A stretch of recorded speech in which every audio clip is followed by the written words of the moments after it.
Sir నాకు పరిచయమైన first వ్యక్తి ధనరాజ్ గారు, సెలబ్రిటీ. ధనరాజ్ గారు. నేను ఇండస్ట్రీని ఆయన కాళ్ళతోనే చూసా. నేను ఇండస్ట్రీలో నేను ఇచ్చిన ప్రతి షేక్ హ్యాండ్ ధనరాజ్ గారు చెప్తే ఇచ్చిందే. బాబా బాగా చెప్పారండి.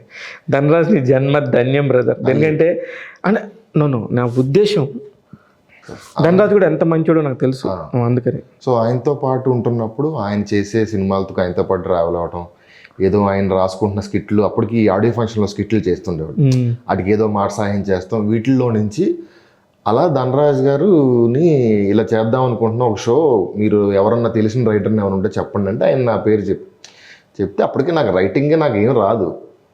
ఏదో ఒకటి వెళ్ళి రాయి, నీకు ఆపర్చునిటీ అయితే వస్తుంది కదా, నువ్వు వెళ్ళి ప్రూవ్ చేసుకో ఏదో ఒకటి అంటే, జస్ట్ ఒక ఆపర్చునిటీ ఉంది, దానికి నేనేం బెస్ట్ ఇవ్వగలుగుతాన్న దాంట్లో నుంచి రాసుకుంటూ డెవలప్ అయ్యాం. అది దాని తర్వాత వీరా అని